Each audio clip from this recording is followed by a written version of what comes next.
Good morning and welcome back to our Ask the Agronomist video series. We are taking a little bit of a chance and we are outside. Quite a bit of rain we've gotten.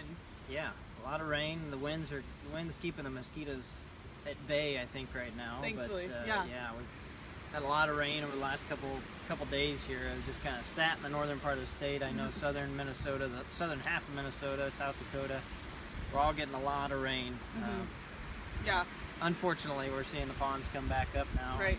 Getting close to harvest. Not what you want to see, but yeah. That's what we got to deal with. Yep. So. Well, thankfully, I know a couple guys and gals got in the field last week throughout our whole territory. So it's been started in most areas, so that's good. And the initial reports sound good. Awesome. Moisture-wise and yield-wise. Yep.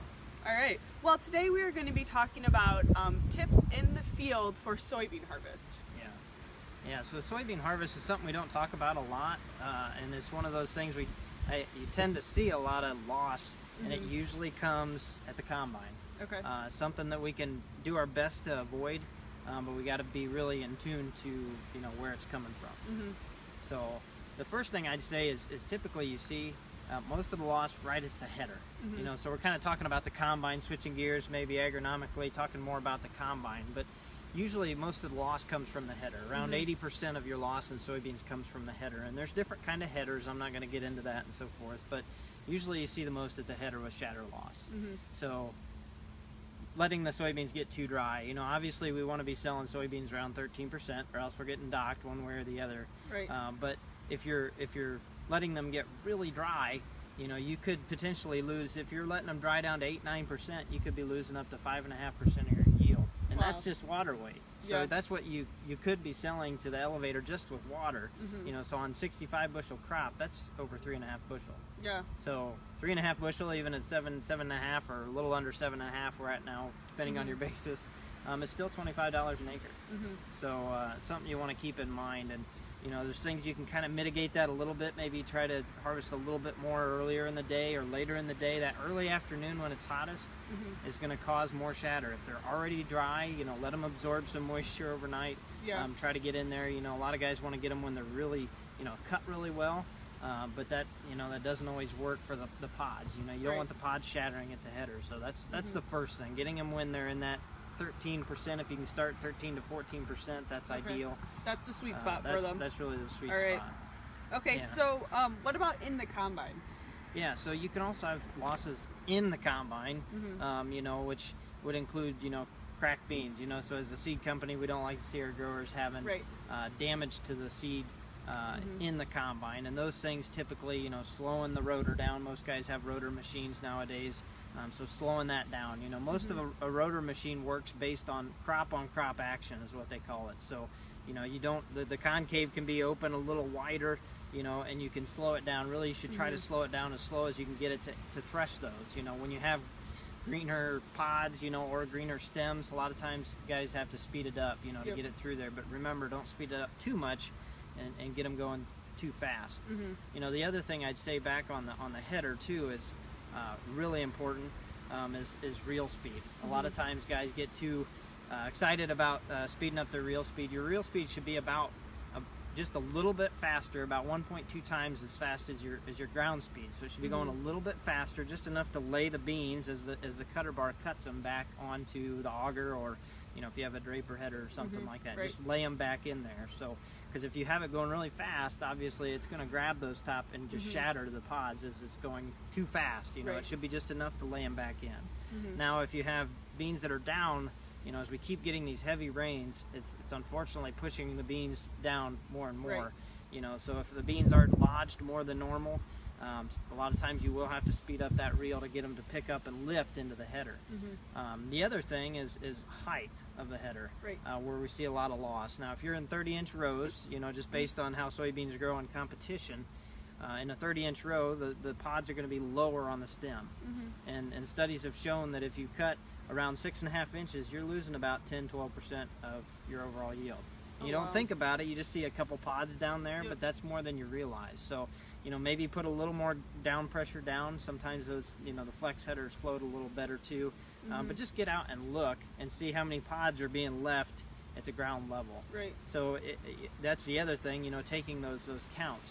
Guys don't always remember the numbers, but if you think all you got to remember is 4 for soybeans. So 4 beans per square foot, okay, which is not a big area. Right. You should take it over the whole width of the combine, the header width ideally, but 4 beans in 1 square foot is a bushel an acre. Oh, so wow. 8 beans in 1 square foot if you're seeing that loss, and I know many times I've seen soybeans come back up and grow when we have nice weather that's more than 8, per square foot. So ideally you want to shoot for 1 to 3%. You know, there's guys that can tune it down to under, well under 3% loss, but soybeans are tricky just because of that shatter and that moisture. They drop really fast after they get down to that 13-15% moisture range. Okay, wow, adds up quickly, that's for sure. Yep. All right, anything else in the cab that you want to focus on? Yeah, so I mean, there's, going over settings in a combine could be a whole course. I do enjoy combines and everything that goes on in the combine, but the other thing I'd say, just in terms of inside the combine, like I said, as a seed company, we don't like to see those cracks and splits. So, guys, obviously you do get dinged if you get over a certain percent, so that grain quality should have, should be important.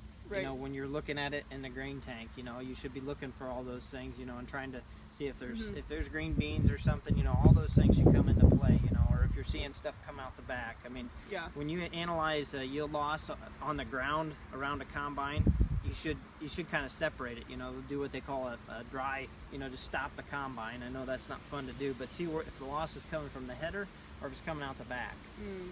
Okay. If it's coming out the back, then obviously you need to make some adjustments to your chaffer and your sieve, and not throw it through the combine so fast. So, I mean, there's a lot of things you could go through on that front, but I think the biggest thing is making sure you're trying to get it at that 13%. Follow your maturity groups. How you have them planted accordingly. Try to follow those if you can, depending on how wet things are, through the progression as they dry down. Because if you can catch it at that 13%, like I said, you're essentially just giving your money away if you're harvesting at 9%. So try to wiggle around in the time of the day that you're harvesting to maybe capture those early beans. If it was a wet field you couldn't get to, or whatever the case may be, try to adjust that so you can take advantage of selling that water essentially to the co-op or wherever you're selling to. All right, so that brings us into our last point. Any final thoughts on at the elevator ways to kind of save your soybean harvest or your yield, I should say? So I no, like I said, I mean, I think the biggest thing is just really trying to nail it down at that 13-14%. The other thing I'd say is if you can harvest later than that, if depending how things continue to progress in terms of temperature and humidity, if you could harvest and you're storing in your own bins, I would say start harvesting a little earlier, 14-15%, whatever you can adequately thresh them from the pod, and you can go out there and figure that out, without the combine. But if you can put them in a bin and put some air on them, and slowly dry them, beans you don't want to necessarily put a bunch of heat to, but slowly dry them down, that would be better than trying to wait. Beans are one of those things, you got to get them out of the field when they're ready, and to get good quality, grain and get your moisture where you want it. So. Okay, sounds good. Well, anything else to add this morning?